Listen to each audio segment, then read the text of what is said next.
মধ্যপ্রাচ্যে চলা যুদ্ধটার একটা ইন্টারেস্টিং বিষয় খেয়াল করেছেন, যেখানে বছরখানেক আগেও ইরানের ছোড়া সব ক্ষেপণাস্ত্র আটকে দিয়ে সারা বিশ্বকে রীতিমতো তাক লাগিয়ে দিয়েছিল ইসরায়েলের আয়রন ডোম, সেখানে বছর না ঘুরতেই ইরান এবার সরাসরি হামলা চালাচ্ছে একেবারে ইসরায়েলের হৃৎপিণ্ডে।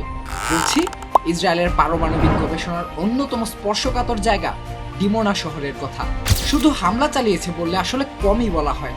শহরটা ইরান কি ভয়াবহ ধ্বংসযজ্ঞ চালিয়েছে সেটা নিজেরাই এক ঝলক দেখে নিন আগে।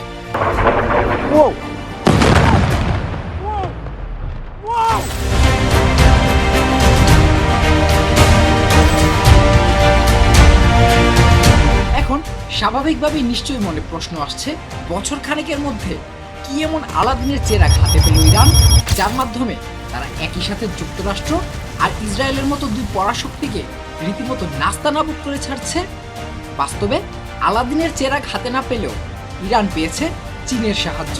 প্রকাশ্যে না আসলেও অনেকটা নীরবে নিভৃতে থেকে চীন ইরানের হাতে তুলে দিয়েছে এক জাদুর কাঠি, যার নাম TEE-01B। 15 এপ্রিল 2026 বার্তা সংস্থা রয়টার্স রীতিমতো একটা বোমা ফাটালো। তাদের মতে হঠাৎ করেই ইরানের ক্ষেপণাস্ত্রগুলো এরকম অদম্য হয়ে যাওয়ার পিছনে আছে মূলত চাইনিজ প্রযুক্তি। চীনের তৈরি TEE-01B নামের এই স্যাটেলাইটই মূলত যুদ্ধের মোড় ঘুরিয়ে দিয়েছে। চীনা কোম্পানি আর্থাই এই স্যাটেলাইট উৎক্ষেপণ করলেও এই স্যাটেলাইটের মূল নিয়ন্ত্রণ আসলে ইরানের বিপ্লবী গার্ড বাহিনী বা IRGCর কাছে। আর অত্যাধুনিক এই স্যাটেলাইট দিয়েই নাকি ইসরায়েলি এবং আমেরিকান ঘাঁটির উপর সরাসরি নজরদারি চালাচ্ছে ইরান। তাই ডেমোনা থেকে শুরু করে জর্ডান বা সৌদি আরবের মার্কিন এয়ারবেস কোথায় কি আছে তার ক্রিস্টাল ক্লিয়ার ছবি এখন তেহরানের ডেস্কে। তবে এখানেই ঘটনার শেষ নয়। এর আগে ইরান যখন মিসাইল ছুড়ত, তাদের যে জিপিএস এর উপর নির্ভর করতে হতো সেটাও কিন্তু যুক্তরাষ্ট্রেরই তৈরি।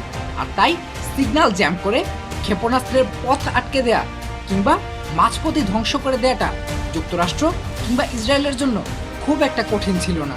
তাই হাজার হাজার ইরানি ড্রোন বা ক্ষেপণাস্ত্রকে আমরা দেখেছি আয়রন ডোমের কাছে ধরাশায়ী হতে। কিন্তু এখানেও একটা মাস্টার স্ট্রোক খেলে ফেলেছে ইরান। মার্কিন জিপিএসকে সম্পূর্ণ বাতিল করে দিয়ে এখন তারা ব্যবহার করছে চীনের নিজস্ব নেভিগেশন সিস্টেম বেইদু। আর বেইদু কিন্তু আমেরিকান জিপিএস এর তুলনায় প্রায় দ্বিগুণ শক্তিশালী।